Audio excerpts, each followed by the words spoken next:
தமிழஞ்சங்களுக்கு கோடங்கியின் அன்பு வணக்கம். சட்டமன்றத்தில் இன்னைக்கு காரசாரமான விவாதம் அப்படின்னு சும்மா ஒரு வார்த்தை ஒத்த வார்த்தையில சொல்லிட்டுலாம் கலந்து போக முடியாது. இன்னைக்கு தான் உண்மையிலேயே கடுமையான வார்த்தை போர், வாயை விட்டு மாட்டினது, தக்க பதிலடி கொடுத்தது, தக் லைஃப் பதிலடி கொடுத்தது, இன்னும் பல விஷயங்கள் இன்னைக்கு உண்மையிலேயே சட்டமன்றம் சுவாரஸ்யமான மன்றமாக மாறியதை நம்ம பார்க்க முடியுது. நிறைய பேர் நிறைய விஷயங்கள் பேசினாங்க. இப்போ நம்ம பேச போற விஷயம் என்னன்னா, முதலமைச்சராக இருக்கிற நம்ம விஜய் மாமாவுக்கும் எதிர்கட்சி தலைவராக இருக்கிற உதயநிதிக்கும் இடையில நேரடியாகவே வார்த்தை போர் ஏற்பட்டது. அதற்கு பதிலடி கொடுத்த விஷயமா இருக்கட்டும். அதுக்கப்புறம் குறுக்கால உள்ள பூந்து நம்ம நெடுநெடுன்னு வளர்ந்த அமைச்சர் ஒருத்தர் இருக்கார் இல்லையா, ஆதவ்னு, அவர் குறுக்கால உள்ள பூந்து கெடா வெட்டுற மாதிரி இந்த மேடையில பேசுவாங்கல்ல, சட்டமன்றத்துக்குள்ள ஒரு மரபு இருக்கு. அந்த மரபு படி தான் பேசணும். அங்க குரலை உயர்த்தி பேசக்கூடாது. கொஞ்சம் கண்ணியமா என்ன பேசுறோமோ அதை சபாநாயகர் மூலமா தான் கேட்டு நம்ம பெற முடியும். சபாநாயகர் அவர்களே உங்க வாயிலாக நான் கேட்டு தெரிஞ்சுக்க முடியும் அப்படின்னு தான் நம்ம கேட்கணும். சரி, இந்த மரபுகள் எல்லாம் தெரியாது. சில்வண்டுகள் இப்பதான் நான் அங்க போய் உட்கார்ந்துருக்காங்க. அதுவும் அமைச்சரா வேற ஆயிட்டாங்க. இவன் நினைச்சிட்டு இருந்து பணம் கோடி கோடியா வச்சிருக்கோம் நம்ம, அதனால நம்ம என்ன பேசினாலும் எல்லாரும் கேட்டுப்பாங்கன்ற மாதிரி நினைச்சுக்கிட்டு இவர் குறுக்கால உள்ள போன உடனே பெரிய கலேபரம் சபாநாயகரே புரிஞ்சுக்கிட்டார், தன்மையை புரிஞ்சுக்கிட்டு அப்படிலாம் நீங்க பேசக்கூடாது, ஏன் இப்படிதான் கேட்கணும் அப்படின்னு ஆதவ் மண்டையிலேயே நறுக்குன்னு 2 கொட்டு வச்சாரு. அதே மாதிரி நிர்மல் குமார் உள்ள பூந்து வழக்கம் போல கதகளி ஆடி கபடி ஆடி நம்ம திசை மாத்திரலான்னு பார்த்தாரு. உதயநிதி கூப்பிட்டு அவர் மண்டையில 2 நறுக்குன்னு கொட்டு வச்சாரு. இது எல்லாமே அங்க சட்டசபைக்குள்ள அது சட்டமன்றமா சடுகுடு மன்றமா என்ன அப்படின்னு தெரியாத அளவுக்கு பரபரப்பான ஒரு நிகழ்வு இன்றைக்கு நடந்தது. நீங்க எத்தனை பேர் அதை பார்த்தீங்கன்னு தெரியல. நிறைய சம்பவங்கள் போச்சுங்க. அதுல குறிப்பாக ரொம்ப ப்ரிப்பேரா வந்திருந்தார் நம்ம முதலமைச்சர் விஜய் மாமா. ரொம்ப ப்ரிப்பேரா வந்திருந்தாரு. எந்த கேள்வி கேட்டாலும் பதில் சொல்ற மாதிரி ரெடி பண்ணி மக்கப் பண்ணி மனப்பாடம் பண்ணிட்டாங்க போல இருக்கு. அதனால உதயநிதி பேச ஆரம்பிச்சார். பேச ஆரம்பிச்சுட்டு கொஞ்ச நேரத்திலேயே முதலமைச்சர் எந்திரிச்சிட்டார் பேசுறதுக்கு.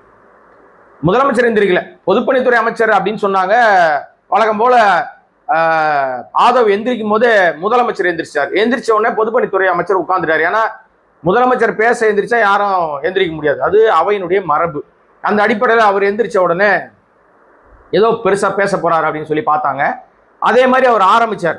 ஆரம்பிக்கும் போதே உதயநிதி என்ன சொன்னார் அப்படின்னா, மேட்டூர்ல டேம் திறக்கல, தண்ணி திறக்கல, காவேரியில பெரிய பிரச்சனையா இருக்கு, தண்ணி வரல, அதனால விவசாயிகள்லாம் குறுவை சாகுபடி பண்ண முடியாம பெரும் அவதிக்குள்ளாயிட்டாங்க, அதனால அவர்களுக்கு பெரிய இழப்பீடு ஆயிடுச்சு, அதனால நிவாரண தொகை வரணும், குறுவை சாகுபடி நடக்காததுனால நிவாரண தொகையை நீங்க வழங்கணும் அப்படின்னு சொல்லி ஒரு கோரிக்கையை வச்சாரு.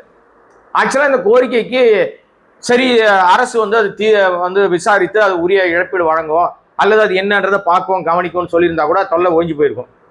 அவர் ரொம்ப அறிவுபூர்வமா பேசுறதா நினைச்சுக்கிட்டாரு. அப்படிதான் நினைக்கிறேன். எவ்வளோ எழுதி கொடுத்துருக்கான், மண்டபத்தில் எழுதி கொடுத்து தானே படிக்கிறாரு அவர். உடனே அவர் முதலமைச்சர் படிச்சாரு. இந்த மாதிரி ஏற்கனவே நாங்கள் அது எல்லாமே கொடுத்துட்டோம், அந்த பேக்கேஜ் ஏற்கனவே 145 கோடி ஏதோ சம்திங் ஒரு அமௌண்ட் சொல்றாரு, அதை நாங்கள் கொடுத்துட்டோம். முன்ன பின்ன ஏதாவது என்னன்னா அரசியலே நாங்க தான், இதெல்லாம் தேவையில்லாத ஆணி புடுங்கிற வார்த்தை. ஆனா முதலமைச்சர் அவையில பேசுறாரு. எதிர்கட்சிகள் ஏதாவது தேவையில்லாத வார்த்தை பேசினா உடனே அவை குறிப்பில் நீக்கிறாரு நம்ம சபாநாயகர். நேர்மையின் சிகரம் நம்ம ஜேசிடி பிரபாகரன் சபாநாயகர் எதிர்கட்சிகள் பேசுகிற எல்லா வார்த்தையும் நீக்கிட்டே இருக்காரு. அவங்க என்ன பேசினாலும் நியாயமா பேசினா கூட நீக்கிறாரு. ஆனா இந்த மாதிரி இவங்க அரசியல்லே நாங்க தான் சொல்லிக்கிறவங்க, முதலமைச்சர் சொன்ன வார்த்தை அது, அரசியல்லே நாங்க தான் சொல்லிக்கிறவங்க இது கூட தெரியாம இருக்காங்க, முன்ன பின்ன பேப்பர் படிச்சுட்டு வரணும் அப்படின்னு ஒரு வார்த்தையை சொன்னாரு. உடனே எதிர்கட்சி தலைவர் எந்திரிச்சார். சரி, இதுக்கு என்ன பதில் சொல்ல போறாருன்னு உங்களை மாதிரி நானும் பார்த்துட்டே இருந்தேன். அதுதான் இன்னைக்கு பயங்கர வைரலா போயிட்டு இருக்குன்னு வச்சுங்களேன். அவர் சொன்னாரு, முதலமைச்சர் சொன்னதெல்லாம் சரிதான், நான் சொன்னது வறட்சி நிவாரண நிதி, இந்த முறை தண்ணி இல்ல, குறுவை சாகுபடி நடக்கல, விவசாயம் பட்டு போச்சு, தண்ணி வராதனால ப்ராப்பரா அதுக்கான எந்த நடவடிக்கையும் எடுக்கல, விவசாயிகள் போராட்டம் பண்ணிட்டு இருக்காங்க, எங்க வாழ்வாதாரம் மாட்டிக்கிச்சுன்றாங்க, கடன் தள்ளுபடி செய்யறேன்னு ஏமாத்திட்டீங்க. உடனே நீங்க பேச்ச மாத்தாதீங்க, சபாநாயகர் உள்ள பூந்துட்டார். பேச்ச மாத்தாதீங்க, என்ன பேசணுமோ என்ன கொடுத்தீங்களோ அதை பண்ணுங்க. ஏங்க நீங்க நான் இந்த அரசாங்கம் என்ன வாக்குறுதி கொடுத்ததோ அதை தான் சொல்ல வந்தேன். Okay right. இப்போ அவர் சொன்னார் இல்லையா, அந்த மாதிரி நாங்க கொடுத்துட்டோம் அப்படின்னு, அது பேக்கேஜ்.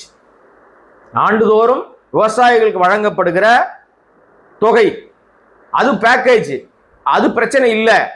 இங்க நான் சொன்னது இந்த முறை தண்ணி இல்லாம பட்டு போச்சு, விவசாயம் நடக்கல, அதற்கு நிவாரண தொகையை வழங்குகிற திட்டம் இருக்கான்னு கேட்டேன்.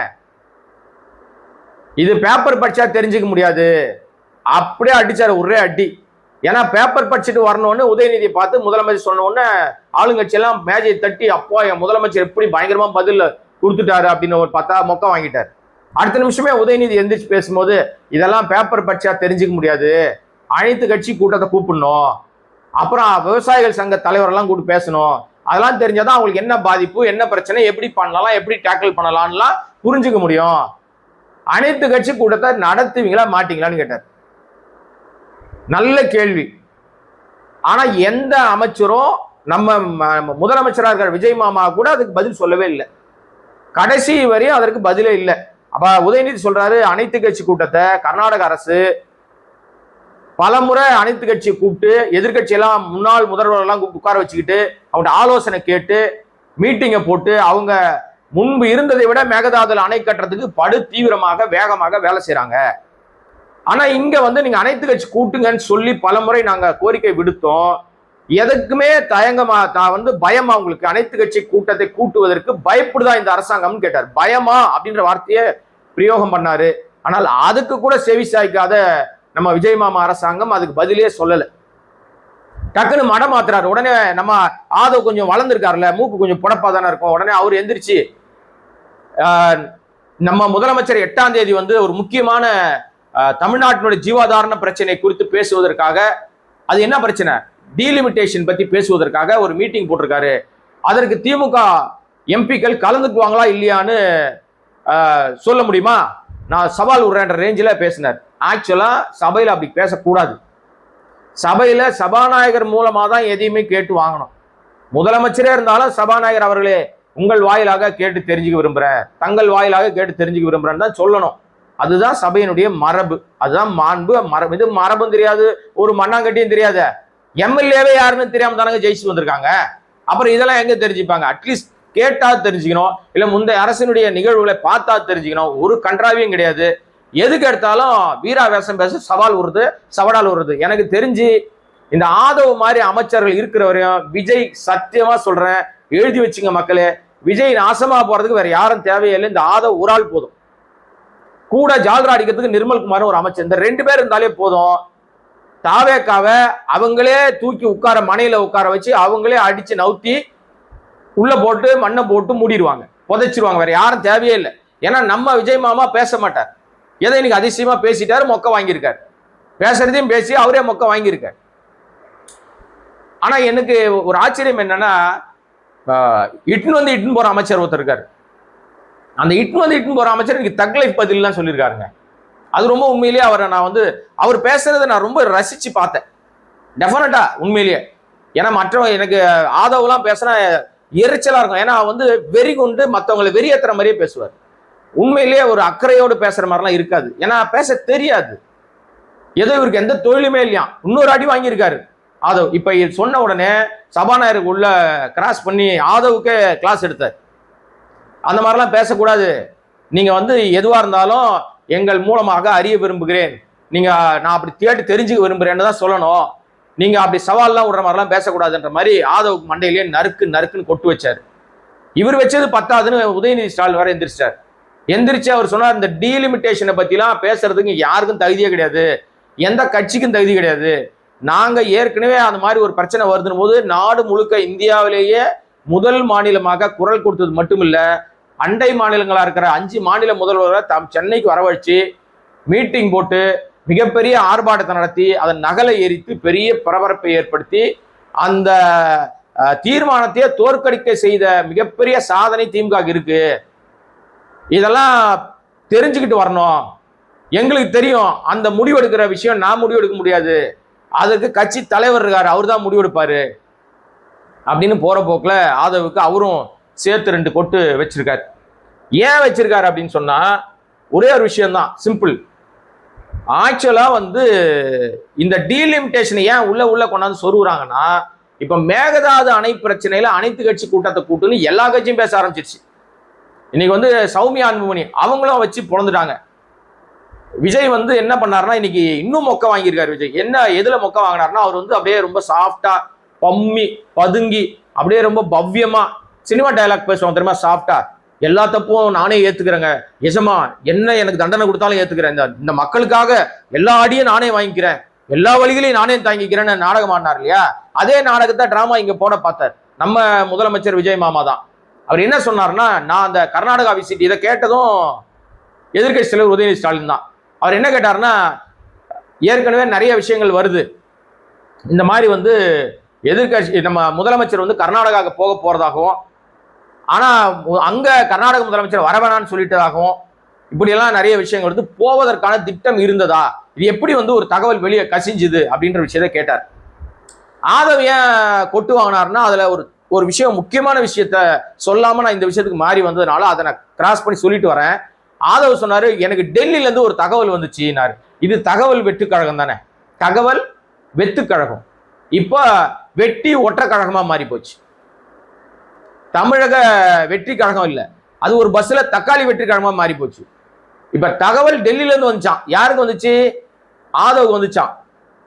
எப்படி வந்துச்சானா, டீலிமிட்டேஷனுக்கு திமுக பாஜகவோட கை கோத்து ஒண்ணு வெளிநட பண்ணிடுவாங்களாம், இல்லைன்னா அவங்க ஆதரவு தெரிவிப்பாங்க அப்படின்னு டெல்லியில இருந்து ஒரு சோர்ஸ் சொல்லிச்சான். சட்டசபையில அந்த மாதிரி தகவல் வந்துச்சு. நான் அவன் சொன்னா இவன் சொன்னா பக்கத்துல இருக்கவன் சொன்னாலாம் சொல்ல முடியாது. ஆதாரத்தோடு சரியான ஆவணங்களோடு தான் அங்க பேசணும். அது சபாநாயகர் மூலமா தான் கேட்க முடியும். அதுக்கு தான் உதயநிதி சொன்னாரு, இதெல்லாம் முடிவெடுக்கிறது எங்க கட்சி தலைவர் முடிவெடுப்பாரு, நான் கேட்ட கேள்விக்கு பதில் சொல்லாம தேவையில்லாம நீ வந்து குறுக்கு சால் ஓட்டாத, இங்க நான் கேட்டது வந்து மேகதாது பிரச்சனைல நீ வந்து அனைத்து கட்சி கூட்டத்தை எப்ப கூட்டுவீங்கன்னு கேட்கிறேன், அதுக்கு பதில் இல்லை. அதுக்கு தான் வந்து சௌமியா அன்புமணி என்ன சொன்னாங்க அப்படின்னா, அந்த மேகதாது அணை வந்து ஒரு 4 கிலோமீட்டர்ல கட்ட போறாங்க. தமிழ்நாடு பார்டர்ல இருந்து கர்நாடகா எல்லையில மற்ற அணைகள்லாம் 100 கிலோமீட்டர் தள்ளிலாம் இருக்கும். இது வந்து 4 கிலோமீட்டருக்குள்ளேயே கட்ட போறாங்க. அதனால ஒரு சொட்டு தண்ணி கூட தமிழ்நாட்டுக்கு வரக்கூடாதுன்றதுல கர்நாடகா மிக தீவிரமாக இருக்கிறது. இதற்கு நம்ம வந்து கண்டிப்பாக ஒரே கோரிக்கை, ஒரே எதிர்ப்பு, நாம ஒன்னா இருக்கணும், கட்டக்கூடாது என்பதுதான் நம்முடைய நிலைப்பாடுன்னு பேசினாங்க. ஏன்டா அப்படி பேசினாங்கன்னா, நம்ம முதலமைச்சர் விஜய் மாமா என்ன பண்ணாருன்னா, அவர் பேசும்போது அந்த பம்மி பதுங்கி ரொம்ப அப்படியே இரக்கமா உருக்கமா அப்படியே சோகமா தமிழ்நாட்டு எல்லா பிரச்சனையும் அவரே மண்டையில ஏத்திக்கிற மாதிரி வலியெல்லாம் தாங்குற மாதிரி ஒரு டிராமா ஒன்று போட்டார். அந்த டிராமாவில் என்ன சொன்னார்னா, கர்நாடகா விசிட் நானே முடிவு பண்ணது தான். நான் நினைச்சேன் பல நாடுகள், சண்டை போடுற நாடுகளே ஒன்னோடு ஒன்று பேச்சுவார்த்தை நடத்தி தீர்வு கண்டுது, அது மாதிரி நம்ம வந்து அண்டை மாநிலம் தானே, அதனால நான் போய் அங்க வந்து ஒரு தீர்வு பேச்சுவார்த்தை மூலமாக தீர்க்கலாம்னு நினைச்சேன், தீர்த்தால் நல்லது தானே நினைச்சேன். ஒருவேளை அங்க போய் எனக்கு ஒரு அவமானம் ஏற்பட்டாலும் அந்த அவமானத்தை இந்த மக்களுக்காக நான் ஏத்துக்கலாம்னு நினைச்சேன், அது எனக்கு நான் என்னோட அந்த அவமானம் போகட்டும்னு நினைச்சேன்ற மாதிரி ஒரு சீனை போட்டார். அப்படியெல்லாம் நீங்க முதலமைச்சரா அவமானப்பட்டு இருக்கணும்னு அவசியம் இல்லை முதலமைச்சர் சார், மிஸ்டர் விஜய் மாமா, அப்படி இருக்கணும் நீங்க அவசியமே இல்லைங்க. ஏன்னா தமிழ்நாட்டினுடைய மானம் எங்க கப்பல் ஏறினாலும், அது யாரு மூலமா கப்பல் ஏறினாலும், யாருக்கு அவமானம் ஏற்பட்டாலும், முதலமைச்சர் என்கிற அந்த பதவிக்கு அவமானம் ஏற்பட்டால் அது தமிழ்நாட்டுக்கே அவமானம். தமிழ்நாட்டுக்கு அவமானத்தை தேடித்தர போனீங்களா, இல்ல எம்ஜிஆர் காலத்துல ஒரு சீன் போட்ட மாதிரி, ஜெயலலிதா காலத்துல சீன் போட்ட மாதிரி ஒரு டிராமா போடுறதுக்காக, அதன் மூலமா இங்க ஒரு பெரிய ஆதாயம் அடைவதற்காக டிராமா போட்டீங்களா? அங்க போய் சோகமா எனக்கு அவமானம் ஏற்பட்டாலும் நானே ஏத்துக்கிறேன், இந்த எப்படி இந்த எலெக்ஷன் டைம்ல எல்லா வழிகளையும் நானே தாங்கிட்டேன், ஏமாலே பழி போடுறாங்க, ஏமாலே பழி பண்ணாங்க, ஒரு டிராமா போட்டார் இல்லையா, டிப்பிக்கல். அதே ஒரு டெம்ப்ளேட்டை யூஸ் பண்ணி பார்த்தார். அது என்ன டெம்ப்ளேட் தெரியுமா? எனக்கு என்ன அவமானம் நடந்தாலும் நான் வந்து மக்களுக்காக ஏத்துக்கிறேன், நீ எதுக்கு ஏத்துக்கணும்? ஏங்க நீங்க இந்த நாட்டோட முதலமைச்சருங்க, உங்களை பிடிக்குதோ பிடிக்கலையோ இந்த நாட்டோட முதலமைச்சர் நீங்க தான். அவ்வளவு சீக்கிரமாலாம் நீங்க வந்து அவமானத்தை நான் வாங்கிட்டேன், நானே ஏத்துக்கிட்டேன், நான் அதை பண்ணிட்டேன் இதை பண்ணிட்டேன் சீன்லாம் ஓட்ட முடியாது. இந்த அவமானம் உங்களுக்கு ஏற்பட்டால் தமிழ்நாட்டுக்கு 8 கோடி பேருக்கும் ஏற்பட்ட அவமானம். அப்படிலாம் அவ்வளவு சீக்கிரம் யாரும் விட்டுற மாட்டாங்க. அதைத்தான் சௌமியா அன்புமணியும் பல பேரும் அதை பேசினாங்க. அதை வந்து குறிப்பாக நம்ம கம்யூனிஸ்ட் எம்எல்ஏ ஒருத்தர், கம்யூனிஸ்ட் வந்து தாவேக்கோட கூட்டணியில் இருக்கு, அந்த கம்யூனிஸ்ட் எம்எல்ஏ வந்து ஒரு விஷயத்த சொன்னார். என்ன சொன்னார்னா, இந்த மாதிரி அவமானம்லாம் எடுத்துக்கிட்டு அங்க போய் வந்து அவன்கிட்ட மண்டிட்டு கெஞ்சிக்கிட்டு இருக்கணும் அவசியம் கிடையாது, சட்ட போராட்டம் நடத்துவோம், நம்ம உரிமையை நம்ம எடுத்துப்போம். சட்ட போராட்டம் நடத்துறதுனா சும்மா வாயிலே வடை சுடுறதெல்லாம் கிடையாது, அது நிஜமாவே நமக்கான உரிமை பெறுவதற்கான வேலையை செய்யறது அப்படின்னு சொல்லாம, கூட்டணி கட்சியா இருந்தாலும் சரி, நான் இது தப்புனா தப்பு தான் அப்படின்னு அடி பொழந்துட்டாரு அந்த கம்யூனிஸ்ட் எம்எல்ஏ. அதோட நிப்பாட்டல, அதுல அடி வாங்கினது பத்தாதுன்ட்டு அந்த இவர் நம்ம எதிர்கட்சி தலைவர் உதயநிதி அவர் என்ன பண்ணார் தெரியுமா? நம் விஜய் மாமா வந்து தேர்தல் நேரத்துல ஒரு விஷயத்த சொன்னார். அதாவது காவிரி பிரச்சனையா, உடனே ஸ்டாலின் அவர்கள் பிரதமருக்கு கடிதம் எழுதி வச்சுட்டு போய் தூங்க போயிடுவாரு. அப்புறம் கடிதம் எழுதி மானே தென் பூனே மானே தேனே பொன்மானே எல்லாம் போட்டுட்டு கடிதம் எழுதி அனுப்பிட்டு மறுபடியும் போய் தூங்க போயிடுவாரு அப்படின்னு பேசினார். அதை சுட்டி காட்டி இன்றைக்கு எதிர்க்கட்சி தலைவர் உதயநிதி ஸ்டாலின், சார் ஏற்கனவே முதலமைச்சர் நிறைய இடங்கள்ல பேசிய வார்த்தையை தான் நான் குறிப்பிடுறேன், இதை நீங்க அவை குறிப்பில் நீக்க மாட்டீங்கன்ற நம்பிக்கையோடு இதை நான் படிக்கிறேன்னு சொல்லிட்டு முன்னாள் முதலமைச்சர் ஸ்டாலின் அவர்கள் காவிரி பிரச்சனை தொடர்பாக பிரதமருக்கு கடிதம் எழுதி வைத்துவிட்டு கடிதம் எழுதி அனுப்பிவிட்டு தூங்க போய்விடுவார். மீண்டும் அவர் கடிதம் எழுதி வைத்து விட்டு மானே தேனே பொன்மானே போட்டு விட்டு தூங்க போய்விடுவார் அப்படின்னு சொல்லிட்டு பேச ஆரம்பிச்சுன்னா சபாநாயகர் டென்ஷன் ஆயிட்டார். ஆஹா, பிரச்சனையை வேற எங்கேயோ போதுரா சாமி. உடனே எதிர்கட்சி தலைவர் பேசிய வார்த்தைகள் அவைக்குள் நீக்கப்படுகிறது. இதை பேசினது வந்து எதிர்கட்சி தலைவர் இங்க சட்டசபையில. ஆனா இதோட ஒரிஜினல் அத்தாரிட்டி பர்சன் யார் தெரியுமா? அது நம்ம முதலமைச்சர் விஜய் மாமா தான். ஏன்னா அவர் தான் வந்து இதையெல்லாம் பேசினது. பொது வழியில மேடைகள்ல அந்த பஸ் மேல ஏறி பேசினதெல்லாம் இந்த வார்த்தைகள்லாம் அவர் தான் பேசினார். அப்ப அவர் பேசின வார்த்தையை, முதலமைச்சர் விஜய் மாமா பேசின வார்த்தையை சபாநாயகர் அவை குறிப்பிலிருந்து நீக்கி இருக்கிறார். எப்பேற்பட்ட ஆட்சி பாத்தீங்களா? எப்பேற்பட்ட தாவக ஆட்சியினுடைய லட்சணம் பாத்தீங்களா? இதெல்லாம் இன்றைக்கு சட்டமன்றத்துல படு பரபரப்பாக நடந்த விஷயம். என்ன வேணா சொல்லுங்க, எவ்வளவு வேணா அடிங்க, எவ்வளவு வேணா காரி துப்புங்க, நாங்க தொடச்சிட்டு மேஜை தட்டுற வேலையை பார்ப்போம் அப்படின்னு கடைசி வரை அனைத்து கட்சி கூட்டத்தை கூட்டுவீங்களா மாட்டீங்களான்ற கேள்விக்கு உதயநிதி கேட்ட கேள்விக்கு பதிலே வரல. இந்த வீடியோ முடிக்கிறதுக்கு முன்னாடி இன்னொரு விஷயத்த சொல்றேன். ஆதவ் என்கிற அந்த அமைச்சர், நான் அதுதான் முதலே சொன்னேன், இந்த ஆதவ் இருக்கிற வரைக்கும் இந்த தாவேக்கா உருப்படாது. இந்த ஆதவ் இருக்கிற வரைக்கும் எல்லா போற இடங்களெல்லாம் அடி வாங்கினே இருப்பாரு. போற இடங்கள்லாம் வந்து மண்டையில நறுக்கு நறுக்கு கொட்டு வாங்குவாரு. என்ன பண்ணாலும் திருந்தாத ஜென்மம் யாருன்னா அது ஆதவ் மட்டும்தான். அவர் இன்னைக்கு இங்க சட்டசபையில பேசும்போது தேவையில்லாமல், இப்ப இந்த பிரச்சனையே இங்க தேவையில்லை, ஆனா ஒரு பிரச்சனை கிளப்பினார். அது என்ன பிரச்சனை தெரியுமா? கடந்த திமுக ஆட்சி காலத்துல, திமுக ஆட்சி காலம் கூட கிடையாது, திமுக லாட்டரி நிறுவனங்கள் கிட்ட 900 கோடி ரூபாயை நிதியாக வாங்கி இருக்கிறது. ஏன் வாங்கினாரு ஸ்டாலின் சொல்ல முடியுமா? தைரியம் இருக்கா, தைரியம் இருக்கா, தைரியம் இருக்கான்னு கொந்தளிச்சாரு. அடிப்படையில் அறிவு இருக்கிறவன் இந்த கேள்வி கேட்க மாட்டான். என்ன இருக்கிறவங்க அறிவு இருக்கிறவன் இந்த கேள்வி கேட்க மாட்டான். ஆனா அமைச்சராகி போயிட்டாருல்ல, அதனால இவருக்கு வந்து சூப்பர் அறிவு இருக்குன்னு வச்சுங்க. நீங்க நமக்கெல்லாம் வந்து சுப்ரீம் அறிவு, ஏதோ குறைஞ்சபட்ச அறிவு இருக்கு, இவருக்கெல்லாம் சூப்பர் அறிவு. எப்படின்னா நம்மலாம் வந்து பேண்ட்டுக்கு உள்ள ஜட்டி போட்டு மேல பேண்ட் போடுவோம். இவர் வந்து சூப்பர் மேன், அதனால பேண்ட் போட்டு அதுக்கு மேலே ஜட்டி போடுவார். சூப்பர் மேன்லாம் அப்படிதானே, நீங்க வேற எதை நினைக்காதீங்க. அந்த மாதிரி நபர் தான் அவரு. அவர் கேட்கிறார், தைரியம் இருக்கா, தைரியம் இருக்கா, தைரியம் இருக்கா, ஏன் லாட்டரி ஆளுங்கிட்ட வந்து நீங்க 900 கோடி வாங்க திமுகன்னு கேட்டார். இதே கேள்விய பாஜக கிட்டயோ, இதே கேள்வியை காங்கிரஸ் கிட்டயோ, இதே கேள்வியை மற்ற கட்சிகள் கிட்டயோ கேட்பதற்கான தைரியம் இவருக்கு இருக்கான்னு நம்ம கேட்கிறோம். ஆனா உதயநிதி டக்குன்னு உடனே எதிர்க்கட்சி தலைவர் எதிர்ச்சிட்டார். உடனே மேஜையை தட்டி பயங்கரமான கேள்வி கேட்டுட்டார் அப்படின்னு மேஜையெல்லாம் தட்டினாங்க. உதயநிதி எந்திரிச்சு ரொம்ப பொறுமையா பதில் சொன்னார். என்ன சொன்னார்னா, திமுக ஏன் வந்து லாட்டரி நிறுவனங்கள் கிட்ட 900 கோடி வாங்கியதாக அமைச்சர் கேள்வி கேட்கிறாரு. அந்த பணத்தை கொடுத்தது வந்து அவரோட மாமனார் தான், அதனால அவர் மாமனார்கிட்ட போய் கேட்க சொல்லுங்க, ஏன் கொடுத்தாருன்னு அவருக்கு தெரியும் அப்படின்னு ஒரு பதில் சொல்லிட்டார். உடனே டக்குன்னு நம்ம ஆளுக்கு ஐயோ நம்ம அசிங்கப்பட்டோமே, மூக்குடைஞ்சு போச்ச, இதை விடக்கூடாது, இதை மறுபடியும் பெருசு பண்ணணும்னு ஏற்கனவே ஒரு முறை அப்பாவா காணும்னு சொல்லி முதலமைச்சர் போற இடத்துலலாம் வாங்கப்பட்டார். அதே வார்த்தையை பயன்படுத்துறார். உடனே எந்திரிச்சு அவரு வந்து கொடுத்தாருன்னா ரைட்டுங்க, கொடுத்தா அவருக்கும் வாங்கின உங்க அப்பாவுக்கும் தான் தெரியும், உங்க அப்பா எங்க இருக்காருன்னு தெரியல, போய் அவர்கிட்ட போய் கேளுங்க அப்படின்னு திருப்பி பேசினாராம். அதாவது திருப்பி பதிலுக்கு பதில் சொல்றாராம். இதெல்லாம் இன்னைக்கு பேச வேண்டிய வேலையே இல்லை. லாட்டரி நிறுவனங்கள் கிட்ட திமுக மட்டும் இல்லைங்க, அண்ணா திமுக வாங்கியிருக்கு, தாவேகா வாங்கியிருக்கு, எல்லா கட்சியும் தான் வாங்கியிருக்கு. எந்த கட்சி வாங்காம இருக்கு? தாவேகாக்கு இது வரைக்கும் செலவு பண்ண நிதி இருக்குல்ல, செலவு பண்ண தொகை, அதாவது இவங்க கட்சி ஆரம்பிச்சு மாநாடு போட்டது, கூட்டம் போட்டது, அது பண்ணது, இது பண்ணது, எல்லாம் பண்ணதுக்கான செலவுகளை யார் பண்ணா? யாருங்க பண்ணா? இப்ப பேசுற மூக்கு பொடப்பா இருக்கு, ஹைட்டா உயரமா நெடுன்னு வளர்ந்துருக்கிற அந்த ஆதவ் அமைச்சர் தானே பேசினாரு. அவர் யாரோட மாப்பிள்ள? யாரோட மாப்பிள்ள? மார்டினோட மாப்பிள்ள. மார்டின் தொழில் என்ன? எனக்கு தொழிலே கிடையாதுன்றார் ஆதவ். தொழிலே கிடையாது அவருக்கு.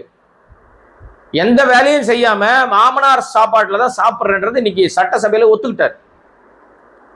எப்படி ஒத்துக்கிட்டாருன்றீங்க? எனக்கு எந்த தொழிலும் கிடையாதுங்க, சொல்லுங்க தைரியம் இருந்தா அப்படின்னு கேட்கிறாரு. உண்மைதான், அவர் எந்த தொழிலும் கிடையாது. ஒரே தொழில், ஜிம்ல வேலை செய்யும் போது அங்க வந்த மார்டின் மகளை லவ் பண்ணி கல்யாணம் பண்ணிக்கிட்டாரு. பெரிய இடம், லவ் பண்ணி கல்யாணம் பண்ணிக்கிட்டாரு. இப்போ ஜீவனாம்சமாக மாப்பிள்ளைக்கு வந்த தொகை இருக்குல்ல, அந்த காசுல இருந்து இந்த கட்சி ரன் பண்றதுக்கான செலவுகளை கொடுத்தார். திமுக இருக்கும்போது இவரே கொடுத்திருக்கிறார் திமுகவுக்கு நிதி. அதெல்லாம் வெளியே சொல்ல மாட்டார், அது ஒரு நாள் வரும். அதே மாதிரி விசிகாவுக்கு வந்தவர், விசிகாவுடைய பல செலவுகளையும் இவர் தான் செஞ்சிருக்காரு. அப்ப விசிகாவும் இவர்கிட்ட இருந்து பணம் வாங்கியிருக்குது. இப்ப தாவேகாக்கு வந்து செலவு பண்ணிருக்காரு. இந்த காசெல்லாம் யார் அப்பா வீட்டு காசுனா, அது வந்து ஆதவ் உழைச்ச காசு இல்லை. ஆதவ் ஒத்த ரூபா, ஒத்த பைசா கூட சொந்தமா சம்பாதிக்கல. அவரே சொல்லிட்டார், நான் சொல்லலைங்க, என் மேல பாஞ்சிட்டு வராதிங்க. சட்டமன்றத்தில் மிக தெளிவாக ஆதவ் சொன்ன, அமைச்சர் ஆதவுடைய பேச்சினுடைய சாராம்சம், எனக்கு தொழிலே கிடையாது, எனக்கு எதுவுமே கிடையாது அப்படின்னு சொல்லிட்டார். அப்ப மாமனார் உழைப்புல தான் நான் உட்கார்ந்து சாப்பிட்டுக்கிட்டு இருக்கிறேன்னு சொல்லியிருக்காரு. இப்பதான் அமைச்சராக இருக்காரு. அமைச்சருக்கு அவருக்கு காசு கீசு கிடைக்கும்னு வச்சுங்களேன், சம்பளம் கிடைக்கும். அப்படி சொல்லும் போது அந்த காசு எடுத்து தாவேகா செலவு பண்ணிருக்குன்னா அது லாட்டரி காசு தானே. கட்சி 2.5 வருஷமா நடந்துச்சு இல்ல, இந்த தேர்தல் செலவு உட்பட எல்லா செலவுகளுக்கும் கட்சிக்கு எங்கிருந்து காசு வந்துச்சு? லாட்டரி காசு தானே. நீங்க அப்ப செலவு பண்ணா அது வந்து கணக்குல வராது, நிதியில வராது. திமுக நிதி வாங்கினா மட்டும் உங்களுக்கு உட்கார்ற இடத்துல எரியும். எல்லா கட்சியும் வாங்குதுங்க. எங்க அண்ணன் சீமான் கட்சி ஆரம்பிச்சு இது வரைக்கும் ஒரு கவுன்சிலர் கூட ஜெயிக்கல.